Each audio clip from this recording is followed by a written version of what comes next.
নোয়াখালী জেলার বিচ্ছিন্ন দ্বীপ উপজেলার হাতিয়ায় বিএনপির ৪৭তম প্রতিষ্ঠাবার্ষিকী উপলক্ষে এক বর্ণাঢ্য র্যালি আলোচনা সভা অনুষ্ঠিত হয়েছে। বুধবার ৩ সেপ্টেম্বর বিকেলে হাতিয়ায় উপজেলা ও পৌর বিএনপির আয়োজনে প্রতিষ্ঠাবার্ষিকীর র্যালি অনুষ্ঠিত হয়। র্যালিটি উপজেলা সদরের হোটেল রেড সি প্রাঙ্গণ থেকে শুরু করে প্রধান সড়ক প্রদক্ষিণ করে এএম উচ্চ বিদ্যালয় মাঠে গিয়ে এক সংক্ষিপ্ত সমাবেশে মিলিত হয়। র্যালি শেষে সংক্ষিপ্ত সমাবেশে বক্তব্য রাখেন উপজেলা বিএনপির সাবেক সভাপতি একেএম ফজলুল হক খোকন, সাবেক যুগ্ম সাধারণ সম্পাদক আমিরুল হায়দার চৌধুরী সাজ্জাদ, লুৎফুল্লাহিল মজিদ নিশান, পৌর বিএনপির সাবেক সভাপতি মোকাররম বিল্লাহ শাহাদাত, সাবেক সাধারণ সম্পাদক আশিক ইকবাল, সাবেক যুগ্ম আহ্বায়ক মিল্লাতের রহিম মিল্লাত, তমরুদ্দি ইউনিয়ন বিএনপির সাবেক সভাপতি তানবীর হায়দার, জেলা যুবদলের সাবেক সদস্য সাবির উদ্দিন মাসুম।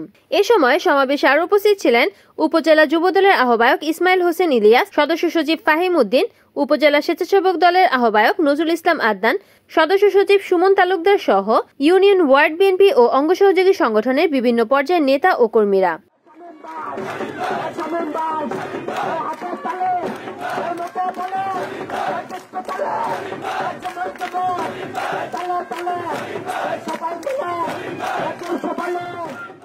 রিপোর্ট করেছেন নোয়াখালী প্রতিনিধি হানিফুদ্দিন সাকিব, এনএন টিভি।